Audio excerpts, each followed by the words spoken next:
அந்த கலெக்ஷன் கம்பெனியை சேர்ந்து அந்த டேட்டூவை எக்ஸ்போஸ் பண்ணும் அப்படிங்கிறதுக்காக எந்த எல்லைக்கு வேணா போகிறதுக்கு ரெடியா இருக்காங்க நம்மளோட ஹீராக்கு ஏதாவது ஆயிடுமோ அப்படின்னு சொல்லிட்டு பயந்து பதறி போய் வராங்க அங்க மிஞ்சூன். இதுக்கப்புறம் என்ன நடந்தது அப்படிங்கறத கண்டினியூவா பாத்துடலாங்க. அதுக்கு முன்னாடி என்னோட வாய்ஸ் ஓவர் நரேஷன் ஸ்டோரி எல்லாம் பிடிச்சிருந்ததுன்னா லைக் பண்ணிட்டு பாருங்க. அப்படியே உங்க ஃப்ரெண்ட் அண்ட் ஃபேமிலி கூட ஷேர் பண்ணிக்கோங்க. இது வரைக்கும் யாராவது சப்ஸ்கிரைப் பண்ண பார்த்துட்டு இருந்தீங்கன்னா மறக்காம சப்ஸ்கிரைப் பண்ணிக்கோங்க. எபிசோட ஸ்டார்டிங் சீன்ல பிளாஷ்பேக்குங்க. சிமாவை அந்த வேர் ஹவுஸ்ல வச்சுட்டு எரிக்க வந்து முயற்சி பண்ணிருப்பாங்க இல்லையா குழந்தையோட. அப்ப அங்க வந்து காப்பாத்தினது நம்மளோட ஹீரா தான் அப்படிங்கறத பாத்துட்டோம். இது எல்லாத்தையுமே போன எபிசோட்ல ஜஸ்ட் கதையா வந்துட்டு ஹீரா வந்து எல்லாத்தையுமே வந்து மிஞ்சூன் கிட்ட சொல்லிருப்பாங்க. இப்ப விஷுவலா காட்டுறாங்க. வெளியே வந்ததுக்கு அப்புறமாக தான் சிமாக்கு தெரியும் தன்னை காப்பாத்தினது ஹீரா தான் சொல்லிட்டு. ஹீரா கிட்ட பேசுறதுக்கு எதுவும் இல்ல. ஏன்னா தன்னை பத்தி தப்பா நியூஸ் சேனல்ல சொன்னது இவதானே, நியூஸ்ல சொல்லிய மானத்துக்கு எடுத்து இவதானா. பட் இருந்தாலும் இப்ப நம்மள இந்த டோரை திறந்து விட்டு காப்பாத்திருக்கா, அதனால ஒரு தேங்க்ஸ் மட்டும் சொல்லிட்டு போயிடலாம் அப்படின்னு சொல்லிட்டு நன்றின்னு சொல்லிட்டு அவங்க பாட்டு கிளம்புவாங்க. அப்பதான் ஹீரா சொல்லுவாங்க, நான் என் குழந்தைய இழந்துட்டேன், அது செத்து போச்சு, செத்துதான் பிறக்கவே செஞ்சது. உனக்கு என் புருஷனோட புத்தி நல்லா தெரியும்ல, தெரிஞ்சே தானே அந்த ரிப்போர்ட்டர் வேலை எனக்கு வாங்கி கொடுத்தேன். அதனாலதான் என் வாழ்க்கை கெட்டு அழிஞ்சு நாசமா போச்சு. அதனாலதான் உன்னை பழி வாங்குறதுக்காக நான் அதை பண்ண அப்படின்னு சொல்லிட்டு சாரியும் கேக்குறாங்க. ஏன்னா ஒரு கோபத்துல ரிவெஞ்ச் இருக்கணும் அப்படிங்கிறதுக்காக சிமா எப்படிப்பட்டவன் சொல்லிட்டு நியூஸ்ல சொல்லிட்டாங்க. ஆனா இப்ப மனசு வந்து உறுத்துது. பேக்ரவுண்ட் செக் பண்ணிருக்கணுமோ, நம்ம தப்பு பண்ணிட்டோமோ, அதான் நம்ம குழந்தை இறந்து போச்சு அப்படின்னு சொல்லிட்டு மனசு உறுத்துது. இது எல்லாம் சீமா கேட்டாலும் பொறுமையா கேட்டு நிதானமா பஞ்சாயத்து பண்ற நிலைமையில இருக்காங்க. ஆல்ரெடி கொலகார பவங்க துரத்திட்டு இருக்கானுங்க. எல்லாத்தையும் வந்து நின்று பார்த்து கேட்டு அவங்க போக பார்க்க, உன் குழந்தைய நான் பாத்துக்கிறேன், என்கிட்ட கொடுங்க, நான் கேள்விப்பட்டேன் உன்னையும் உன் குழந்தையும் நிறைய பேர் துரத்திட்டு வந்துட்டு இருக்காங்கன்னு சொல்லிட்டு. குழந்தையனால காப்பாற்ற முடியும், குழந்தை எங்கிட்ட இருக்கிறப்போ அந்த குழந்தை எங்கிட்ட தான் இருக்குன்னு யாருக்கும் தெரியாதுல்ல அப்படின்னு சொல்ற சமயத்தில் சிமா ஒரு செகண்ட் என்ன யோசிக்கிறாங்க. இவ்வளவுதாங்க நம்மளுக்கு காட்டினாங்க. ஆனா சிமா கொடுத்துட்டு போயிட்டாங்க அப்படிங்கிறது நம்மளுக்கு தெரியும். ஏன்னா அதனாலதான் ஜோகான் வந்துட்டு ஹீரா கிட்ட இருக்காங்க. இதுக்கப்புறம் பிரசன்ட்டுக்கு வரும். இங்க தேயானுக்கு எல்லாமே தெரிய வந்துடுச்சு. தெரிய வந்ததும், அதாவது ஜோகான் அப்படிங்கிறது நம்மளோட ஹாஃப் பிரதர், நம்ம அப்பாவுக்கும் அந்த சீமாவுக்கு பிறந்த பையன் அப்படின்னு தெரிய வர்றப்போ இப்ப நம்மளுக்கு இன்னொரு விஷயம் தெரிய வருது. சீமாவையும் குழந்தையையும் அந்த வேற ஸ்கூல்ல வச்சு எரிக்க சொல்லி அந்த ஆர்டரை டேட்டு கிட்ட கொடுத்ததே தேயான் தான். இன்ன வரைக்கும் சீமா செத்து போயிட்டா, அந்த குழந்தை உயிரோட இல்ல அப்படின்னு தான் தேயான் நினைச்சிட்டு இருந்திருப்பா. ஆனா இப்ப எல்லாம் தெரிய வந்ததுக்கு அப்புறமாக அந்த டேட்டு போய் சொல்லிட்டான். அவன் ஒர்க்கை ப்ராப்பரா முடிக்கலாம் அப்படின்னு சொல்லிட்டு பயங்கர கோவப்படுறாங்க. அதுக்கப்புறமாக ஸ்டேஷனை தான் காட்டுறாங்க. அந்த டேட்டூவை போய் பார்த்து இந்த மாதிரி அந்த ஆக்சிடென்ட் ஆனதுக்கு அப்புறம் நீ வந்து நின்று பார்த்தீங்களா, இதெல்லாம் கேமரா ஃபுட்டேஜ்ல வந்து ரெக்கார்ட் ஆயிருக்கு, நான் என்னோட சேனல்ல லைவ்ல போட்டு விட்டேன் அப்படின்னு சொல்லியிருப்பான் இல்லையா. அதுக்கப்புறம் போலீஸ் எல்லாம் வந்திருப்பாங்க, ஓடி போயிருப்பான். வந்த நம்மளோட மிஞ்சூனும் பயங்கரமா கத்திருப்பாங்க ஹீராவை தான் கொஞ்சம் உன்ன பாத்துக்கோன்னு சொல்லிட்டு. அப்பதான் ஹீரா சொல்வா, இங்க வந்து கேமரா இருக்கா, அவன் அடிச்சது என்னோட ஆதாரத்தை புடுங்க பார்த்ததெல்லாம் வந்து இங்க ரெக்கார்ட் ஆயிருக்கு, உடனே நம்ம ஸ்டெப் எடுக்கணும் அப்படிங்கிறப்போ மிஞ்சன் என்னதான் கோவப்பட்டாலும் நம்ம ஹீரா சொல்றது கரெக்ட் தானே. ஸோ அதனால ஸ்டேஷனுக்கு வந்திருப்பாங்க. அதை பத்தி என்ன இன்வெஸ்டிகேட் பண்ண ஆரம்பிக்கிறாங்க. யூனா கூட கத்துவா, கொஞ்சம் உன்னை பாத்துக்கோ ஹீரா அப்படின்னு சொல்லிட்டு. கடைசியில் 2 பேர் வீட்டுக்கு வந்துடுவாங்க. வீட்டுக்கு வந்தாலும் மிஞ்சோனும் கூட வந்து ஸ்கிரீன் எல்லாம் விலைக்கு பாக்குறாங்க, யாராவது ஒளிஞ்சிருக்காங்களா அப்படின்னு சொல்லி செக் பண்ணிட்டு தான் விட்டு போறாங்க. இந்த பக்கம் நியூஸ் 9ஓட அந்த லேடி நியூஸ் ஆங்கர் தான் கட்டுறாங்க. தேயான் கூட அவங்க அதிகமான கணக்குல இருக்கிறதுனால இப்போ இந்த டிபார்ட்மெண்ட்டுக்கே அவங்க ஹெட் ஆயிட்டாங்க. யாருக்கும் கீழே பயந்து பெர்மிஷன் கேட்டு அவங்க என்ன நியூஸை வாசிக்க வேண்டிய அவசியம் கிடையாது. இவங்களுக்கு எந்த நியூஸை வாசிக்கணும்னு தோணுதோ அவங்க வாசிக்கலாம். இப்போ இவங்க டீம் கிட்ட என்ன பேசிட்டு இருக்காங்கன்னா, அந்த டேட்டூவோட வீடியோவை தான் நான் அவங்க சேனல்ல ஹீரா போட்டிருக்காங்க இல்லையா லைவ்ல, அதை பத்தி தான் பேசிட்டு இருக்காங்க.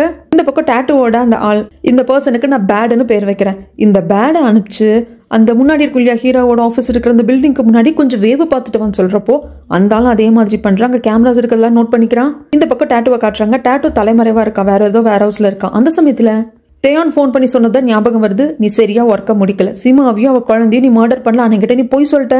இல்ல மேடம், நான் நிஜமா அந்த சீமாவை கொண்டுட்டேன். அப்போ நீ அந்த குழந்தைய கொல்லலன்னு அர்த்தம்.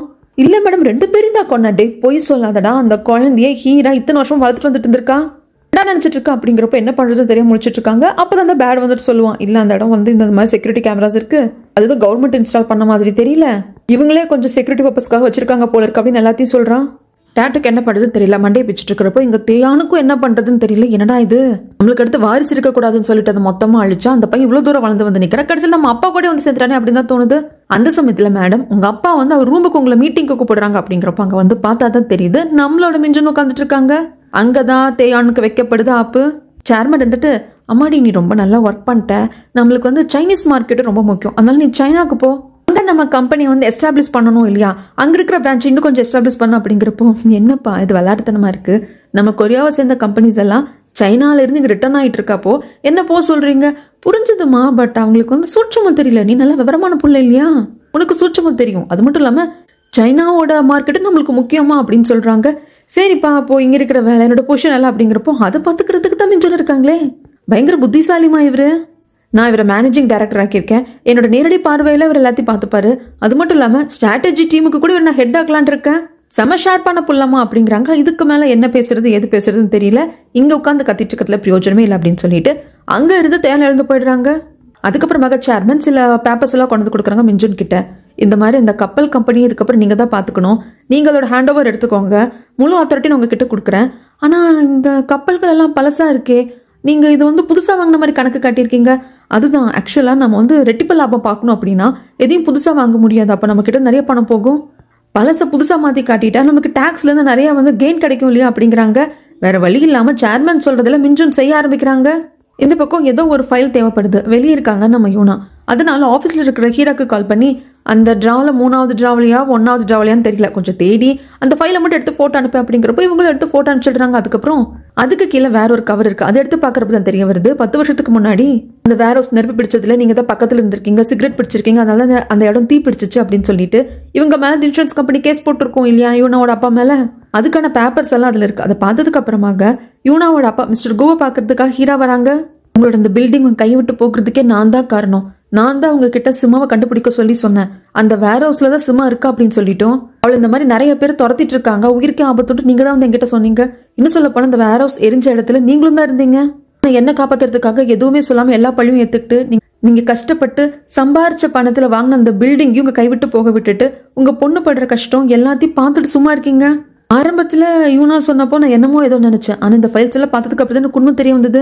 ஏன் நீங்க யூனா கிட்ட உண்மை சொல்லாம இருக்கீங்க, எனக்கு கில்ட்டா இருக்கு, நான் போய் சொல்லிட்டுமா சார் அப்படிங்கிறப்போ மிஸ்டர் கு இருந்துட்டு வேண்டாமா, சொல்லணும்னா நான் தான் சொல்லணும், நான் சொன்னாதான் சரியா இருக்கும், நீ இதை பத்தியில யோசிக்காத, அண்ட் தென் என் மேல ப்ராமிஸ் நீ என் பொண்ணுகிட்ட சொல்லக்கூடாது அப்படின்ட்டு வாக்கு வாங்கிப்பாரு.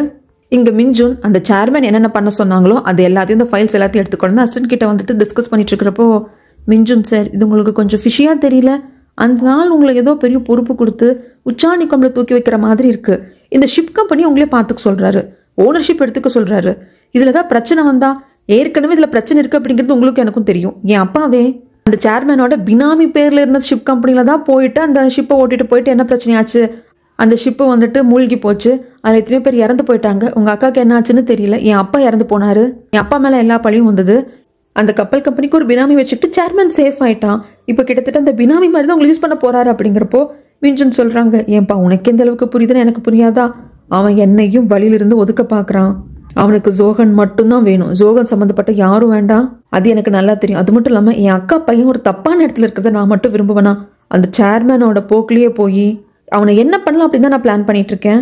இப்ப நம்ம தான் அவசரப்பட்டோம் அப்படின்னா ஜோகன் எங்க இருக்கான்னு கூட நமக்கு தெரியாம போற அளவுக்கு வாய்ப்பு இருக்கு, ஏன்னா அவன் தான் ஜோகனோட அப்பா. அதை யூஸ் பண்ணி ஜோகனை ஃபாரின்ல எந்த கண்ட்ரில வேணா அவனால வச்சு வளர்த்துக்க முடியும், நம்மளை கண்டு கூட பிடிக்க முடியாம போலாம், அதனாலதான் அமைதியா இருக்கேன் அப்படின்னு சொல்றப்போ அசிஸ்டன்ட்டுக்கும் புரியுது. அதுக்கப்புறம் தேவை என்ன நினைச்சான்னு தெரியல, எல்லாம் கைமீறி போயிட்டு இருக்கு, நம்மள இங்க கொரியால இருந்து சைனாக்கு அப்பா போ சொல்றாரு, அதுக்குள்ள ஏதாவது பண்ணும் அப்படின்னு சொல்லிட்டு அந்த பாஸ்காரன் அந்த அண்ணனுக்கு கால் பண்ணி நீ ப்ராசிக்யூட்டர் ஆஃபீஸ்க்கு போயிட்டு நீயே சரணடைஞ்சிரு அப்படிங்கிறப்போ, தேயான் என்ன சொல்ற, வேற வழி கிடையாது, எல்லாம் கையை மீறி போயிட்டு இருக்கு, நீ நேர்ல வா, அதுக்கு முன்னாடி பெரியம்மா கிட்ட இருக்கிற அந்த ஷேர்ஸ் எல்லாம் இருக்கு இல்லையா அது என் பேர்ல மாத்தணும், அதுக்கானது எடுத்துட்டு வா அப்படிங்கிறாங்க. அதே மாதிரி இடத்துல மீட் பண்றாங்க. அதை அந்த பாஸ் கொடுத்துட்டு என் அம்மா கிட்ட இருந்த கடைசி ஆயுதம் இதுதான், உங்க அப்பாக்கு எதிராக இருக்கிறதும் இதுதான், இது தட்டு எங்க கிட்ட வேற எதுவும் இல்லை அப்படிங்கிறப்ப அதை வாங்கிக்கிறாங்க.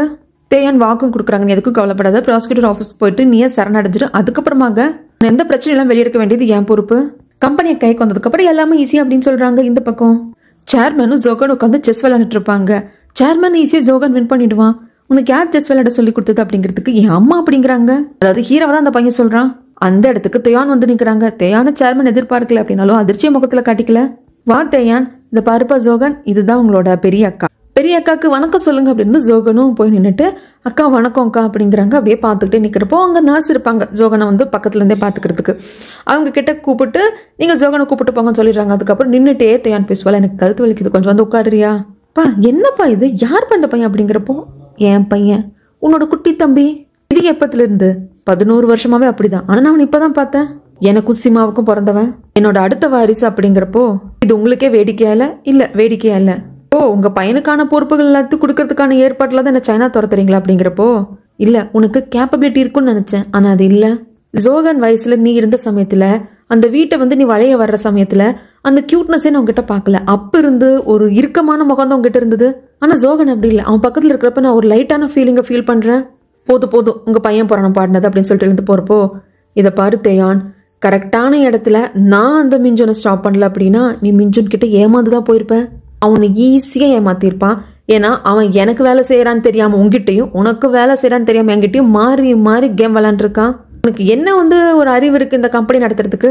இருக்குன்னு நினைச்சேன். ஆனா என்னைக்கு நீ மிஞ்சுன் கிட்ட ஏமாந்து போனியோ அப்பவே இல்லைங்கிற முடிவுக்கு நான் வந்துட்டேன். எல்லாத்தையும் நான் பாத்துக்கிறேன் அப்படிங்கிறப்போ இதெல்லாம் கேட்கறப்போ எனக்கு கஷ்டமா தான் இருக்கு. என்ன கிட்டத்தட்ட மிஞ்சுனை நம்பினாங்க இல்லையா, அப்பாவை எதிர்க்கிறதுக்கு இப்படி ஒருத்தன் வேணும்னு நினைச்சிருந்தாங்க. கடைசியில மிஞ்சுன் ஏமாத்திருக்காங்க, ஏமாந்து போயிட்டோம் அப்படிங்கறத தேனுக்கு கோவம் வருது. தேன் வெளியே வந்ததுக்கு அப்புறமாக சேர்மேன் உட்காந்து யோசிப்பாரு. 11 வருஷத்துக்கு முன்னாடி சேர்மேனும் இன்டர்வியூ எடுக்கிறதுக்காக அந்த FB இன்சூரன்ஸ் கம்பெனிக்குள்ளேயே வந்திருப்பாங்க சிமா மட்டும் வந்திருக்க மாட்டாங்க, அவங்க டீமே வந்திருப்பாங்க. இன்டர்வியூ எல்லாம் எடுத்து முடிச்சதுக்கு அப்புறமாக ஓகே சார் கிளம்புறோம் அப்படின்ட்டு அங்கிருந்து போயிடுவாங்க. அதுக்கப்புறமாக அந்த சேர்மேன் அவரோட அசிஸ்டன்ட்டுக்கு சிக்னல் கொடுக்க அடுத்த ஒரு பெரிய லக்ஸுரியஸ் ஹோட்டலுக்கு சேர்மேன் இருக்கிற ரூமுக்கு சிமா வராங்க.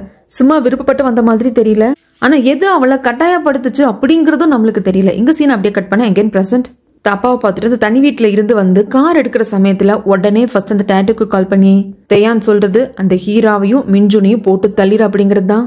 அந்த உடனே பண்ணும் அப்படின்னு சொல்லிட்டு டேட்டுவும் பேடும் களத்துல குதிக்கிறாங்க. ஆனா பேட் அங்கங்க பாக்குறப்போ எந்த பில்டிங்ல வந்துட்டு ஹீராவும் இருக்காங்க மிஞ்சுனும் ஆஃபீஸ் வச்சிருக்காங்களோ அந்த பில்டிங்கை சுத்தி போலீஸ் கிட்டே கொஞ்சம் பாதுகாப்பெல்லாம் கேட்டிருப்பாங்க. மிஞ்சுனுக்கு போலீஸ்ல சில ஆட்களை தெரியும் இல்லையா, அவங்க மூலியமா கேட்டிருப்பாங்க. அதெல்லாம் பேட் பார்த்துட்டு வந்து சாத்தியம் இல்ல, போலீஸ் எல்லாம் இருக்காங்க, என்ன பண்றது அப்படிங்கிறப்போ சரி நான் கொஞ்சம் நேக்க பார்த்துட்டு வரேன் அப்படின்னு சொல்லிட்டு நாள் கேப் எல்லாம் போட்டுக்கிட்டு அங்க இங்க நடமாடிட்டு இருப்பான். கொஞ்சம் சந்தேகப்படும்படியா இருக்கான் அப்படிங்கிற நியூஸ் மிஞ்சுனுக்கு வந்திருக்கும். ஸோ மிஞ்சுன் அவனை பிடிச்சி அடிச்சு என்னடா பண்ண எங்க அக்கா என்னடா பண்ண அப்படிங்கிறப்போ யார் உங்க அக்கா சிமாவா, சேர்மனோட மிஸ்டர்ஸ் தானே அப்படிங்கிறப்போட்டு ஏன்டா அப்படி சொல்ற அப்படின்னு சொல்லிட்டு பயங்கரம் மிஞ்சுன் போட்டு அடிக்கிறாங்க. என் அக்கா எங்க அப்படின்னு கேட்கறதுக்கு டக்குனு மிஞ்சுனை தள்ளி விட்டுட்டு இந்த டேட்டு ஓடி வருவான். அப்போ கார்ல வந்த சில பேர் டேட்டுவை கடத்திட்டு போயிடுவாங்க. இது எல்லாமே தேயானோட ஏற்பாடு தான். டேட்டுவையும் பேடையும் கட்டி போட்டுட்டு இந்த டேட்டு இத்தனை பேரை டார்ச்சர் பண்ணான், ஒரு குடும்பத்தை அழிச்சான், ஒரு கை குழந்தையோட வச்சு சீமாவை எரிக்க பார்த்தான்.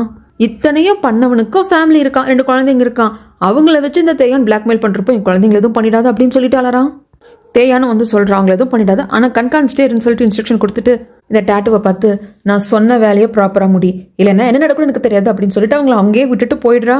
கட்டெல்லாம் அவத்துட்டு இருக்கிற சமயத்துல தான் அந்த பேட் சொல்லுவான், இந்த மாதிரி ஹீராவுக்கு பாதுகாப்பா இருக்கிறது அந்த மிஞ்சுன் தான் அப்படின்னு நினைக்கிறவங்க எல்லாம் ஒரு டீம் போல இருக்கு. அது மட்டும் இல்லாம நான் வந்து அந்த கலெக்ஷன் அந்த டிபார்ட்மெண்ட்டுக்கு ஹெட்டா இருந்தப்போ என் கூட கிம்முன்னு ஒருத்தன் வந்து வேலை பார்த்தான், அவனும் இப்ப அவங்க கூட இருக்கான். ஸோ இவங்களுக்காக தான் அவன் என் கூட வந்திருக்கான் போல இருக்கு, இவங்கெல்லாம் ஒரே டீம் அப்படின்னு சொல்லிட்டு இப்பதான் அந்த பேடுக்கே புரியுது. மிஞ்சுன் கடைசியா அந்த டேட்டுவை பிடிச்சி அடிச்சதுலேயே தெரிஞ்சு போச்சு அந்த டேட்டு வந்துட்டு இங்க எங்க சுத்திட்டு இருக்கான்னு சொல்லிட்டு. ஸோ டேட்டுவையும் பேடையும் கண்டுபிடிக்கணும், பேடும் ஜெயிலிருந்து ரிலீஸ் ஆயிட்டா அப்படின்னு தெரிஞ்சு போச்சு. அதனால அந்த கண்டுபிடிக்கிற வேலையில கிம்மும் யூனாவும் இருக்காங்க. அப்படி ஒவ்வொருத்தரையும் பார்த்து கேட்டுக்கிட்டே இருக்கிறப்போ கிம்மா அடிச்சு இங்கிருந்து கடத்திட்டு போயிடுறாங்க அந்த டேட்டுவும் பேடும். அதுக்கப்புறமாக இந்த டேட்டு யூனாவை பார்க்க வராங்க. ஏன்னா யூனாவும் கிம்மு தானே இவங்களை தேடிட்டு இருந்தாங்க போட்டோலாம் காட்டிட்டு. யூனா வந்து பார்த்து இந்த மாதிரி அந்த கிம்மை நாங்க தான் கடத்தி வச்சிருக்கோம்னு சொல்லி, இது உங்க அப்பா எனக்கு வந்துட்டு தம்பிட்டு வச்சு கொடுத்தது, இன்னும் உங்க அப்பா கடனை கட்டி முடிக்கல, இது உங்களுக்கு ஒரு வார்னிங், உங்க அப்பாவையும் சரி உங்க எல்லாரும் சரி கிரஷ் பண்ணிடுவோம் அப்படின்னு சொல்லிட்டு நல்லா அடி நடிச்சிட்டு கிம்மையும் முன்னுக்கவே போட்டு போயிடுவாங்க. அதுக்கப்புறம் ஆஃபீஸ் வந்ததுக்கப்புறம் எல்லாரும் வந்து என்ன ஏதுன்னு கேட்கறதுக்கு அந்த பேடோ டேட்டோ தான் இவன் இப்படி அடிச்சுட்டாங்க கிம்மை, ஹாஸ்பிட்டல் போகாம என்ன இங்க பண்ணிட்டு இருக்கீங்கிறப்போ கிம் வந்துட்டு இல்லை நான் ஓகே அப்படின்னு சொல்லிடுவாங்க. அதுக்கப்புறமாக அங்க மிஸ்டர் கு வருவாரு. வந்ததும் யுனாக்கு அப்பதான் உயிரே ஒரு அப்பா நீ நல்லா இருக்கியப்ப எந்த பிரச்சனையும் இல்லை இல்லம்மா உனக்கு தான் பிரச்சனைன்னு சொன்னாங்க, எனக்கெல்லாம் ஒண்ணு இது என்னப்பா அப்படின்னு சொல்லிட்டு அந்த பேப்பரை காட்டுறதுக்கு அவங்க அப்பா திருன்னு முழிக்க, அப்பா கடன் எல்லாம் தீத்துட்டேன்னு சொன்னேன், எல்லா கடனையும் அடைச்சிட்டேன்னு சொன்னோம், அதுதானப்பா இந்த பில்டிங்கே நம்ம கை விட்டு போச்சு, இப்போ என்னப்பா இது அப்படிங்கிறதுக்கு மிஸ்டர் கு வேற வழி இல்லாம உண்மையை சொல்றாங்க. ஆக்சுவலா அந்த எரிஞ்சு போன வேர் ஹவுஸ்க்கு தானே இவங்க மிஸ்டர் கு கிட்ட வந்துட்டு இவங்க வந்து நஷ்டீடெல்லாம் கேட்டிருந்திருப்பாங்க. அந்த வேர் ஹவுஸ் இந்த டேட்டுவோட தான், என்ன சொல்றீங்க அப்படிங்கிறப்போ இந்த டைம்ல வந்துட்டு ஹீராக்கு ஷாக் ஆயிடுது. என்ன சொல்றீங்க, அது அந்த டேட்டுவோட வேர் ஹவுஸ் அப்படிங்கிறாங்க. ஒன்னும் புரியாம எல்லாரும் என்னன்னு கேட்கிறப்போ இவரும் கேட்கிறார் மிஞ்சுன். அப்பதான் ஹீரா சொல்றாங்க 11 வருஷத்துக்கு முன்னாடி சிமாவை எங்க இருக்காங்க ஏது இருக்காங்கன்னு தேட சொல்லி நான் மிஸ்டர் கு கிட்ட தான் நான் ஹெல்ப் கேட்டேன், எனக்காக தான் அவர் அந்த இடத்துக்கு போனாரு, அந்த இடத்துக்கு போன அன்னைக்கு நைட்டு தான் அந்த வேர் ஹவுஸ் நெருப்பு பிடிச்சிச்சு, அந்த இடத்துல ஒரு சிகரெட்டும் பிடிக்கல, இவரால் அந்த வேர் ஹவுஸ் நெருப்பும் பிடிக்கல, ஆனா அந்த வேர் ஹவுஸ்க்குள்ள சீமாவோட கையிலயும் குழந்தை இருந்தது, ஆனா யார் அந்த வேர் ஹவுஸ்க்கு நெருப்பு வச்சாங்கன்னு தெரியல. கடைசியில் அங்க போய் பார்த்தோன்னா சிமாவை கடைசியா பார்த்தேன் ஜோகனி வாங்கிட்டு வந்தேன் அப்படிங்கிறாங்க. இதெல்லாம் கேட்கறப்பதான் யுனாக்கு புரியுது, அப்போ உங்களை அந்த இடத்துக்கு ஹையர் பண்ணி போக வச்ச கிளைண்டே இந்த ஹீரா தானா, ஏன்ப்பா என்கிட்ட சொல்லல அப்படிங்கிறப்போ ஹீராவோட பேரை வெளியெடுத்த ஹீராக்கு பிரச்சனை ஆயிடும் அப்படிங்கறதுனால தான் மிஸ்டர் கு என்ன பிரச்சனை வந்தப்போ வாயை திறந்திருக்க மாட்டாரு, இந்த பில்டிங் அவர் கையை விட்டு போனப்போ கூட எல்லாம் கேட்க மிஞ்சுனுக்கு அப்படியே கோவமா வருது.